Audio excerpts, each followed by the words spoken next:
everybody, I'm Stephanie. I'm with 9 Health, and this is Health Happens, our weekly Facebook Live show that we do every week around 11. And all month of July we've been talking about summer safety, UV safety, because it's UV safety month. Today we're specifically talking about how to protect your eyes. I'm with Dr. Stacy Spalding from Bryan Vision Associates. We're both protecting our eyes outside. So we're starting out in the sun. Very hot one today. We're going to talk about the UV index. The UV index is expected to be very high today. But earlier in the month we talked about general summer safety with fireworks and barbecues for 4th of July. We also talked about protecting your skin in the sun with the sun bus. You'll find both of those on our blog and our website, or on our blog on our website, 9healthfair.org, and also on our Facebook page if you missed those. But again, today it's UV Safety Month, and we're talking about our eyes. So first, Dr. Spalding, just tell us what damage in general UV rays can cause to our eyes. So UV has two components that affect our eye health, UVA, UVB. Both reach the eye tissue. Damage can be both external and internal. Okay. On the front of the eye, UVB especially, can be linked to skin cancer on the lids around the eye area. Can also be linked to conditions called pterygium and pinguiculas, which are some elevations or bumps that you can grow on the white of the eye, kind of at the 3 and 9 o'clock area. Benign lesions. They can be of cosmetic concern because they can be discolored. They can get kind of reddish. Do those come and go? Like if you were to... Once you get them, you've got them. Oh, interesting. If they grow large enough or start to have issues with inflammation, sometimes they have to be surgically removed. The UV light can also affect the cornea. You can get a sunburn on the cornea, especially if you are skiing without proper eye protection at the beach or the pool. Right. There's reflected UV light rays can sunburn the front of the eye, which can be very uncomfortable, sandy, gritty feeling, redness, pain, some decreased vision until that heals. UV light can cause cataracts. It is linked to cataracts. And there is some research that's potentially showing UV light could aggravate early onset macular degeneration, may aggravate that condition also. And what is that exactly, that condition? So that is when you get some tissue damage to the macula where your middle vision or your central vision takes place. Okay. And that is not reversible and can really have a big impact on your vision. Right. Same with a cataract. That's not reversible either, right? Or I guess it is if you have surgery. Surgically. Yeah, we talked about cataracts last month because it was Cataract Awareness Month. Yes. And so we are all destined to kind of get those, but the sun can make them happen sooner. Absolutely. Okay.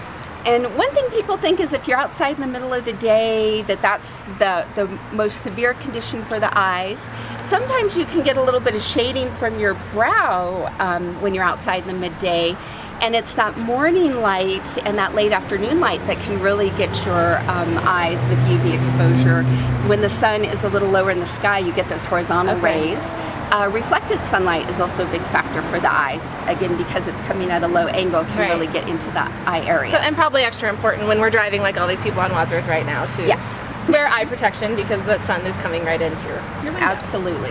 So I did want to point out, we were going to talk about the UV index as well. So those that don't know, this is from the EPA. This is the UV index scale. So it's from 1 to over 11. 0 to 2 is low, but starting at 3, you need to start wearing protection. Sunglasses, sunscreen. Higher than that, you need higher sunscreen, better sunglasses. And this is from Weather Network. This is our UV index for this week. So you can see on Tuesday, it's a 10.2 is our forecast. Tomorrow's an 11. 11 is extreme. So let's go inside. We're going to look at options to protect your eyes for when that UV index is at an extreme level. And what you need to know when you go to buy sunglasses. Show us, I guess, some sunglasses and what we need to be looking for, whether we come to an eye office to pick out sunglasses or we're at a drugstore picking out sunglasses. What are ways to protect our eyes? Well, I think also the interesting thing about UV protection with your eyes is it does not have to be in a sunglass with a tint. You can have UV protection in your glasses and the lenses can be clear. Yeah, we were even looking at yours outside. Dr. Spalding's glasses are pretty light. Yeah, they're not Mine really are darker. But as long as they're providing that protection. Full UVA and UVB protection, 99 to 100%. For example, kids, we will always put them in polycarbonate because that is an impact-resistant lens. Polycarbonate provides UV protection, 100% UV protection in most polycarbonate products. So you can have UV without having a tint. Tint color can be very personal preference. You have brown lenses. Some patients really like a green lens. Some patients really like gray Often gray is a darker tint than brown or amber. Amber can enhance contrast in the environment. Golfers, sports enthusiasts, athletes often will put them in an amber or brown lens. Gray will make everything kind of darker. Right. You have a little bit more true color rendition with gray.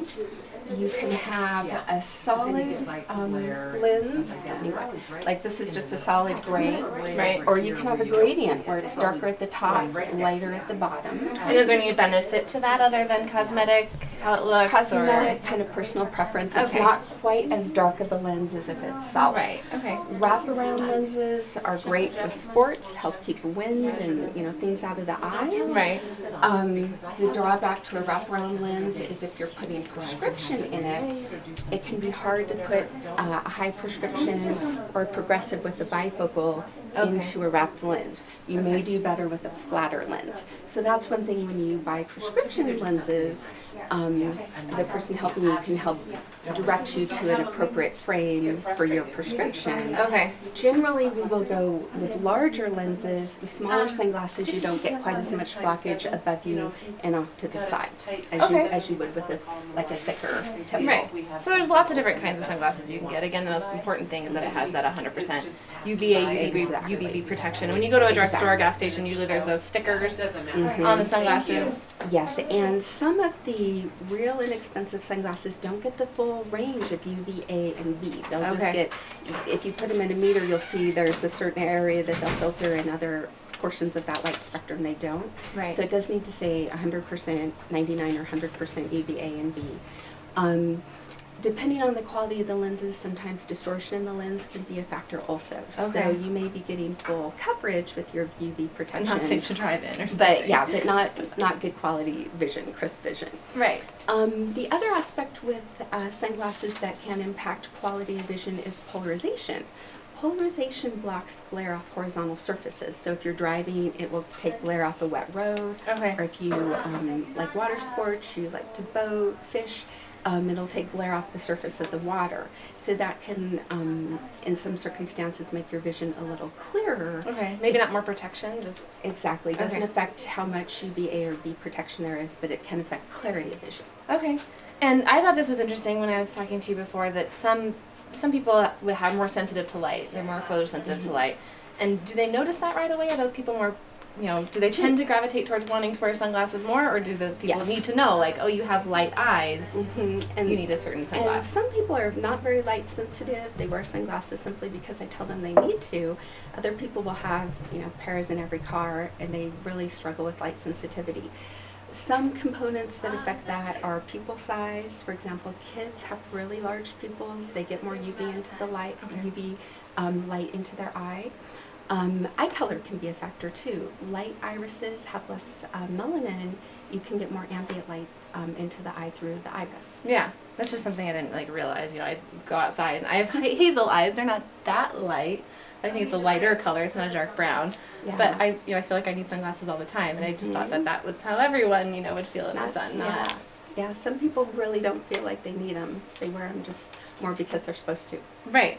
So sunglasses are obviously something to protect our eyes. What other steps can people take if they're outside, they've forgotten their sunglasses? Like, how do you protect your eyes and keep from getting a sunburn to your eyes, sunburn around your eyes? Yeah, so a wide brim hat certainly can be helpful.